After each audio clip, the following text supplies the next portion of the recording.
Ginger can be grown both under rain-fed and irrigated conditions. My name is Enyonam and welcome to the Ghanaian Farmer. Get interactive on our social media platform on Facebook, LinkedIn, Instagram and YouTube. The Ghanaian Farmer. Many thanks to our proud partner, Rwanda Airline and J&G Insurance Brokers. This week, the Ghanaian Farmer travels to the eastern region, precisely Kwewu West, and a community called Wawase to engage farmers who are into ginger farming. Let's find out about this line of farming, its marketability and potential in the region. I'm going for a profile on ginger farming here in Ghana. When I come back, the farmer who has been doing this for the past 15 years, Mr. Isaac Danquah, joins me to tell me more about ginger farming here in Kwewu West.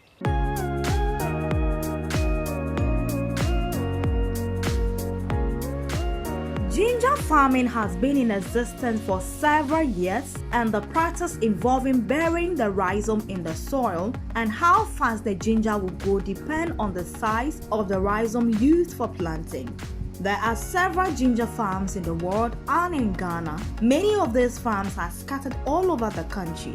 Ginger can be grown anywhere in Ghana. However, the best area is the forest regions located in the Ashanti, Volta, Central, Bono, and Eastern region. Ginger cultivation is within a period of 78 months.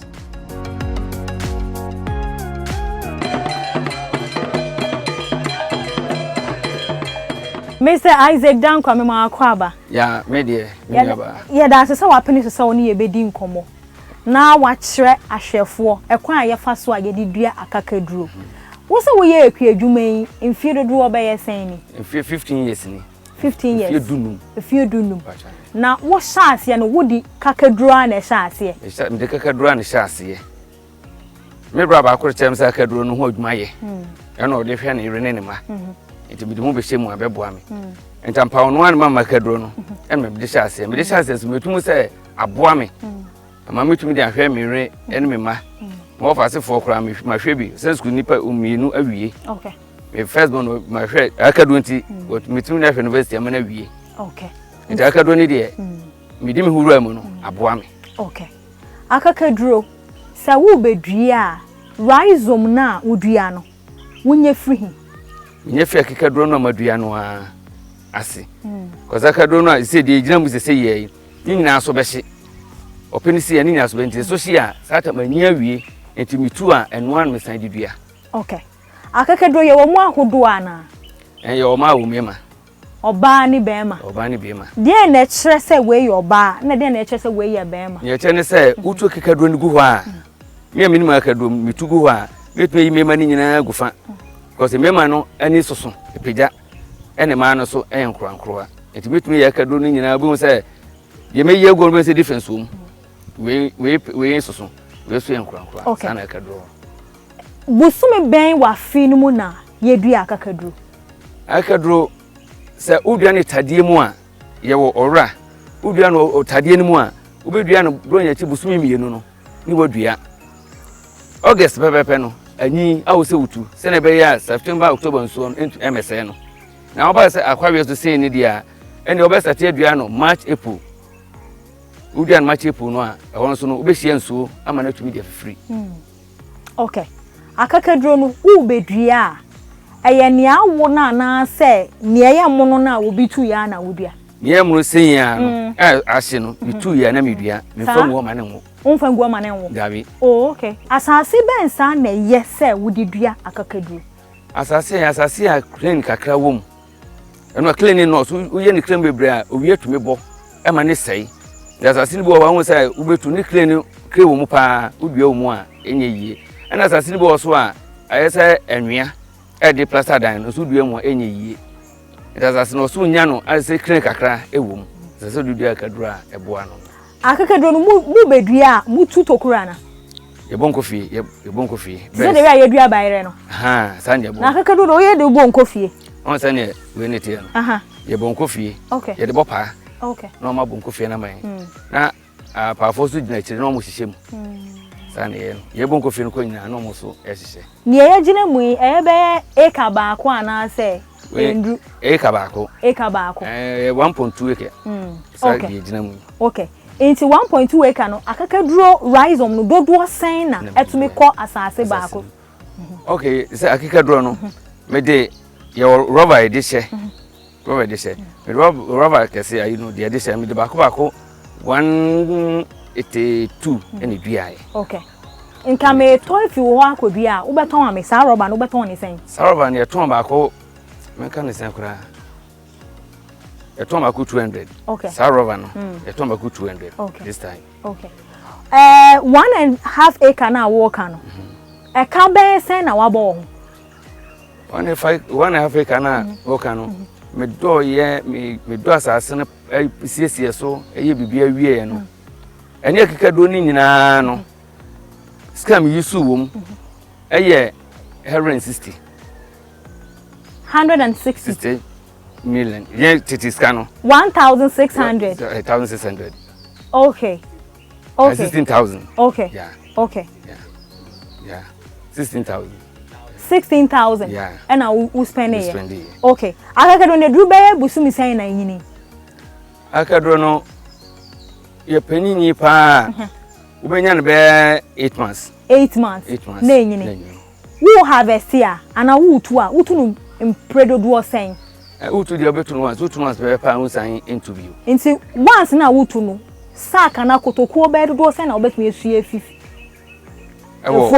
efom hako akofie oh eni aba wo kan no kra ye say me fast as for no kra ama me kra no situ ma me say 320 sacks yeah okay me paucho wo sack ba ko bia moton ni sen ese ene ne she no rubber ne ton yen she sack no okay yen ton no sa rubber na make no eno me say 2 million I was 200 Ghana cedi okay all right akakaduro wo sha se wo tu dua ba ko dodo be sen na bobo sha ase oh and it depends enu ka say akakaduro no se ka anyi na mitu a ka mitu bi a kirew o de ye be ko down ha mitu bi a kirew se ne nse se de ye tu anya nya hwe wase ebi wase okay e ba ankontem mantwane ntem ba bi a mitu no o na bitwane ntem okay kofi am betu ahwe motu kofi abakunu ahwe se ne etie o de brawanim okay o hwe ase na obetumi hu ye dru ha ye betu amahwefo na hwe okay nti wo de averagely no mitu se nyini 8 months na mitu a dodo be sen na menya wase because why adwuma ya che se kofi ba ni se mo ai ne kan ni de me nokra bo abetu no ne bombe sen okay kese sa bom kese na je se otobo ase ebubum okay e wo ka se me ka se makan no baako a e de metwa ontro okay e sa de no tu betu kofi baako no na bom kese na o de ato nti o tete ni hin na frito a na wabubum okay e sa ne de nkan akakadro whether ben sa na ye ma akakadro whether ni de say whether na sesa kakra na me ka say we ka say we try akakadro no from March April no and also start try to be do May na so twa wi okay etini nyambo ni June July no ensuo no na de peda no okay akakadro no twa wi a we no mo ya de dan enra no Everyone dey twa wi a mo je egu from hasa binya enya siwie pa idane santi ye tu a ye piepie every na friso si ye tu a ye do okay ye every na friso ye every friso a na utu akadro me ho se waduadua kontomre kakra ewo akakadro no mu enhadwen okay akadro no se betumi pa de a uwie ne sen no a wadua wie no na wadua manken no wo so se ope no esi a ebia no minya akwan se mitu nkontomre ne de ne tembia no ope ne se e wo so entima owia no enka ne bebre okay ne ka pani ye mu kra ebo ha de brode ebo be 10 feet na brode na bom si brode no eso sama sheda enha akikaduro no okay e man ka se bia kaduro no wia no ase no no se du ye bia wiatumi bo pa eto de brode no man 10 feet dia ene tembia no enu da asase no so tema kaduro ne nsai okay akakaduro ho adwuma wo hwa akakaduro na wo hwe koko na wo hwe ekutu na wo hwe bode a ne ehe na wo hwe ho odin na ne na emu ye mre na ne ehe na no so mfaso so wo so yom na bam dase akikaduro adwuma koko and they say minimum coffee and the cashew. Minimum sunny a cocoa they say about say over my best and watch. Cashew minimum sunny a tear. And cry. This is my bunny boha and the coffee, minimum sunny a tear. And come back say, Cowie cocoa free. Panisa Cadro, Sabayaman and Yakum, pa, a cocoa free and Cacadro. Okay. Akakadro, wututu, now the coffee. A bedi bend da bear saying, Ned da hunjina. Aha. And I said, me toa, Miss Women cranny saying, I'm saying that. Akadro, wait me to go 2 months. Nay, 2 months. 2 months, 2 3 months. My yibi. I was to see me ye for a year view. Ye and 2 weeks ni. If you meet matter, and yeah, okay. Say, any send a year to free. In ye double see a moon swan. Na M1, but yes, no, and pro. But a bemwa, once and soon be film. Yeah. It's just in yet, and what in also dear, or that's all. Okay. One in a sunty. Okay. Sano. Why ye do may bear 15 years? At this year, day bain a winger. Ah, a bunny so bisu, a show we interview you, and say, ah, the jack and the Miss Pessamaya Cadro. At the shandy bain a winger, I'll bet to me at it. At the same time, when I say, Saka, you fully bet to me, as I can say, come come here. And credit, okay. If it's a kick at Rodmano, I can do baby at the AC. Ebesi esruhai because me too say brepam ni me too me just me aba me too baby am me sha kire wo no but to akado no go ho a wo be hu a ho be dwiri wo a wo be nya sika e de aba ho bra ene ne me ka bi no say akado no so no wo twa wie a enye se wa wie enye se eba wo ka won say ase na me didua de me didua yi yetumi say yi ni nyina ton ansa na kekado na san aba mo osan yetu okay. And I can do a do be a wood who someone a year. Okay. The problem I want say being a marketing won't be to me a boy because you do be a marketing. We do go. Yes, a busso. Pass on penum the amount. Anything be ano. The more you need to me for one chess and my way. Yet the uncommodiano air barrier. Usha a creajuma a diana as a yen ye. Nayam one more bre. Emma ye juma, Emma ye bimi edi. Asadi bia na ehwe mama wo school den ye be ya Ghana akuaye ebe kɔ enim yo miriaba de be ma Ghana akuaye ebe kɔ enim no na me di kan no wo ye adwuma ne se ya ntɔ a waboka won san fa won san hye mu biewu cause we scam e kire wi am di hye mu yi se ma nya marketing aka won se ma boka betumi asan ye adwuma ne biewu enti one ye hye pan ye kwafo ye market okay ane se ne be anka ban betumi aso ya sene ka wi ama ye we no be metumi aye we be miensa na anan asase ne da hoyi kakra asase ne da hoyi metumi ebu nu ye nyina machine be bu nu ya no nyina skasam it is a manya scan one metumi enya adwuma no enkomani de da bia kakra me ne mere no mabedi no eno an mete ho e be de ne etumi akoye no ma me yiye into marketing no okay ene sa ban su betumi aba be boa yen na bia the same percentage of betu scan so be man so e be kofom kakra ma yen okay ama yetumi ade ye ho because ban sapa ebe ma youth no bebre no an be gi sa na ma ne ho okay because akado dwuma de mi gina na me ka me ka se enya na mi twanto because me na mfo na say youth for was krum say mi tum ka don say akado dwuma eye okay to bia de ho se mu ebe boa alright de sa say emo ani ho nti no ana magalam say no abeje enema okay atraso okay right an insightful interview with Mr. Isaac Danquah, who has been in farming for the past 15 years. He's done a bit of cocoa, a bit of ginger, and other crops, but he says if asked to choose, he will choose ginger over and over again because the reward, the profit, is amazing. However, he's calling on government to ensure that they streamline the marketing aspect of the trade so that they can make a bit more than they are making now. My name is Anyonam and this is the Ghanaian Farmer. We are all the way in Eastern Region, precisely Kwewu West. And the community is Wawasi. They do a lot of ginger. If you're looking for ginger herb, I recommend Wawasi in Kwewu West District. When you come here, you have a lot of ginger to go back home with. And so, if you're out there and you're looking for people who can grow ginger for you to buy, try and visit Kwewu West and speak to the farmers in Wawasi. Now, coming up will be a continuation of this interview with another farmer who happens to be a woman. She's also into ginger farming. I'm going to touch on the marketing aspect a bit more with her to find out when they go to the market, how is the pricing? Do the traders come to the farm and dictate like other farmers I've visited tells me, or how is the marketing bit? And what should government do about it? Why is she even in ginger farming and not any other crop? These and many more on the Ghanaian Farmer. My name is Anyonam. I'll be right back after this. Stay tuned.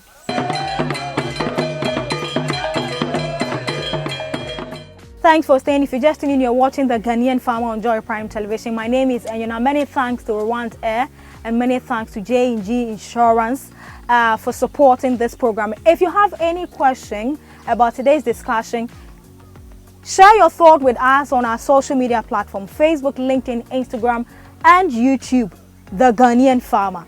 Get in touch with us and we'll get back to you. We are still discussing ginger farming, but now I'm going to be engaging Madam Margaret Danquah, who has also been in ginger farming for the past 20 years, to talk about the marketing aspect of ginger. Madam Danquah, Anna Margaret, Auntie Margaret, Mema Akwaba. What's the way ginger? Which is 20 years. Me pacho, when you're about 20 years, we'll start seeing ginger. And now we are bunching kakra, and you broke kakra. Yo, me pacho, yanka a marketing no. Se mu harvest ginger na edufia. Mwana mudi kojum ekoton ana atonfo ni be fie beto. Me pacho, ebi wo ha, yen ya de ko. Ye pe customer ne e okroma, ne ya de akakoma no. Obi wo so ono akasa ba. Wasi krom ha bepe ebito. Ndodo anu atimi ba mum. Senti ni say yen kasa so ade ko market a. Ebo bi omo pe bia na omo de aman. Yen be kase ye turn 200. Omo so dudu market omo timi be mai be say 150.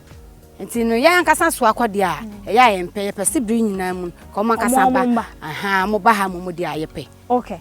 Wo kan say mo de rubber bi na ya. Mo de she. Rubber na ba akono eye sen na moton no. Rubber ne ba ko na make us ye ton 200 Ghana cedi. Me paucho wood ye no wo so why 1.5 acre. Mpatwan. And na wo so design na shame. Me scam the shame. Scam wo de ye mpatcho me di 200 20,000 and mpatwan. Me paucho wo tu wie na wo ton ne ba ko sana. At the end of the day no wo nya mfaso. Mpatwan me nya mfaso pa. Be ye sen. Me nya mfaso kra no. Metimi anya be 60 million mfaso aka me scanner me nyaye no. What's minya 6,000? Mpatwan. 6,000. E de kan 20 no. Mpatwan. Nti ane na dey no. Wunya bi wo so. Anya sa. Na oba a wo de wo ahye ginger edwuma ye mu. E na wo hwa ye betumi aye aboa se na ye be ya mukon mu badwumo. E wo dwuma na amoye no. Mpacho, ka pese ye benya atofo ni bebre. Se nya atofo ni bebre a. Enam so me betumi atre adwumanim. Se ntini se ye ntimi nya atofo emomeye emeto no. Nti ebre nyina ne ye kakra bi a ye nsa betumi asoso amamomato amayen. Ayesibi kobo ye ukobo bisnia unya atofo ntinu. Ama untimi nkonkopɛ bisnia emfa ma mehyem. Se ye wo atofo a ebetumi abo bisnia ama ye nkese ama yeso atumi aboa ye ama yetumi ahwe ma ani anuanum nyina so. Mo amodue ginger wo Kwawu West ana wawase ha no. Mu ni ekuo bi a mo betumi aka mo ho aboma se na be ya market no e ma ne bowl so mo na mo de komu anu be ya ba kwa mo benya eyi price papa. Me pa cho ye okuo sa. Ye okuo ye nipa be 35. Okay. A ya tiku no ya kan ho aboma. Ye nyi so nso akakaduro ne age so hyehye. Enti ye okuo no wa ha na ye market no e na ye nya. Bring them ye nya market no. Okay. Okay. Na ma den ntina wo ye bro ne board ye ene banchi na wo sade kakaduro aka ho di ntia. Abro ne banchi no eboa me pa de na so akakaduro ne timi boa me pa chen akakaduro bro ne banchi no dolso kakra chen ye bro ne banchi pa so on faso pa chen bro ne banchi no. Okay. Nti sesi ano obi fra o se me opeson fasika kakra enhye edwuma no mu a wani beje ho pa senti se metimi en kesi enti many beje ho pa ama matimi en kesi. Okay. Okay. All right, so viewers, there you have it. Margaret Danquah. She's been in this line of farming for almost 20 years, but her concern again has to do with marketing, how traders come to dictate price instead of giving them what they deserve. After all the labor, the energy, and passion, Ghanaian farmers are working with passion, but at the end of the day, they are not getting the deserving price that would make them happy and make them testify about farming to their children. How can we turn the face of agriculture and make it attractive to the youth and also investors? My name is Anyonam, and this is the Ghanaian Farmer. Coming up is 60 seconds on Agric, and when we come back, I'll be engaging the director of Agric in Kwewu West District, precisely here in Wawase, to tell us more about the space in between the ginger, the agronomy practices. How can I go about this line of farming to ensure that I get the expected yield at the end of harvest? My name is Anyonam. I'll be right back after this. Stay tuned.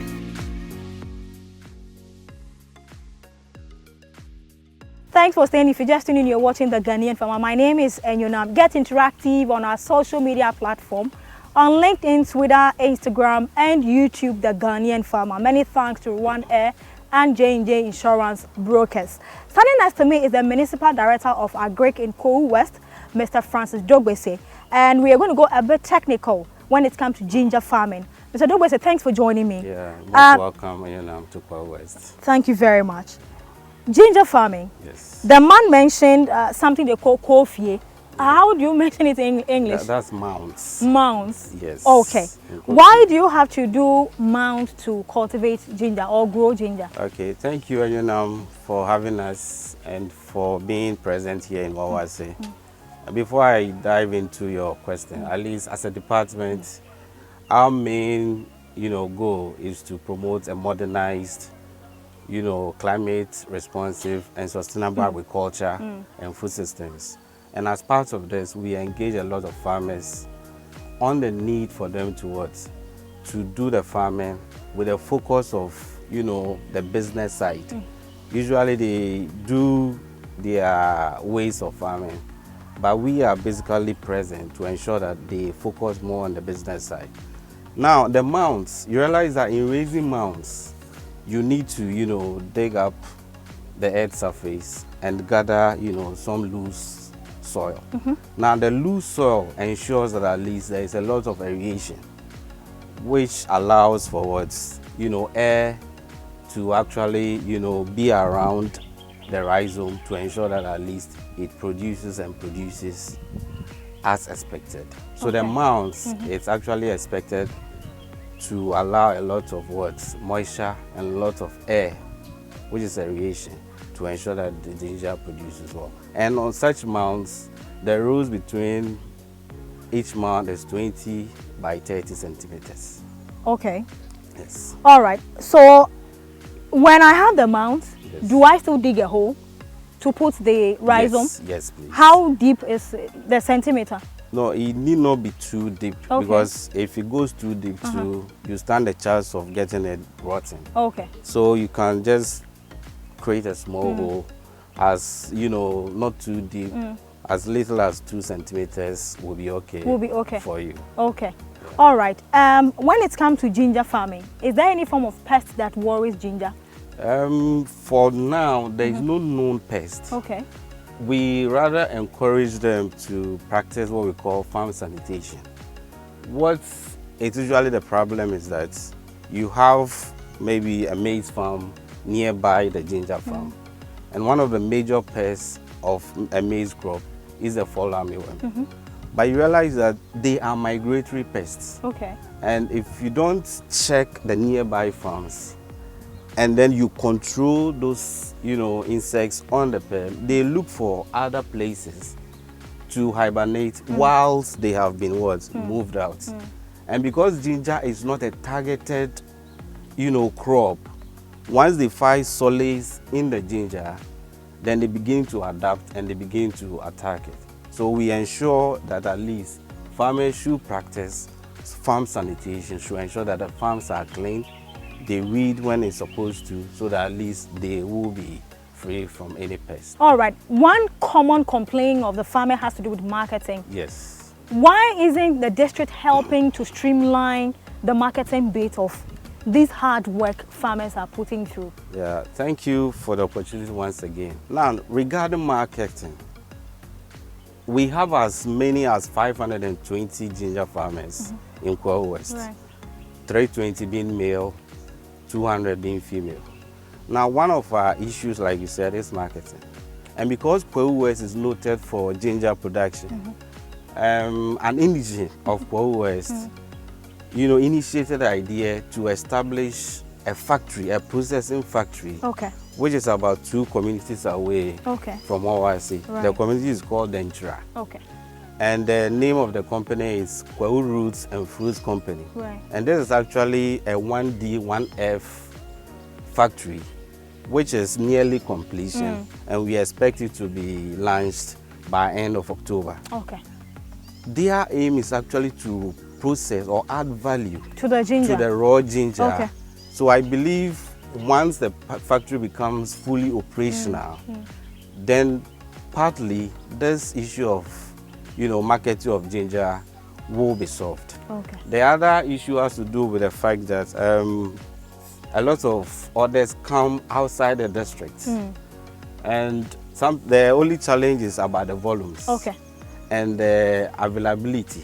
Sometimes they come at a time we don't have the raw ginger available. Available. To supply them. Exactly. So what we do is to also engage these farmers in groups, and it's also train them on group dynamics and negotiation skills.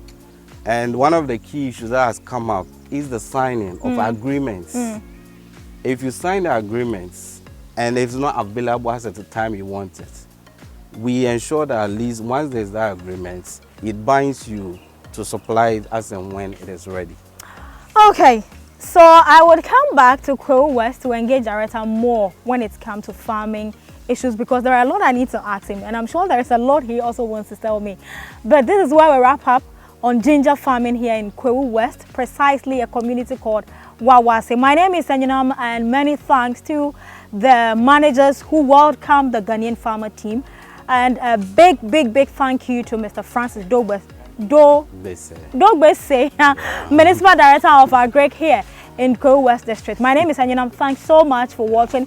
If you want further clarifications or you want to do some investment quickly, your number? Yeah, my number is 0242 288 148. Okay. And it's available on WhatsApp. All right. So you can reach out to Mr. Dogbese if you want to invest in ginger farming or land or anything. Just connect with him. He'll help you. Thank you for watching. I'll see you next week.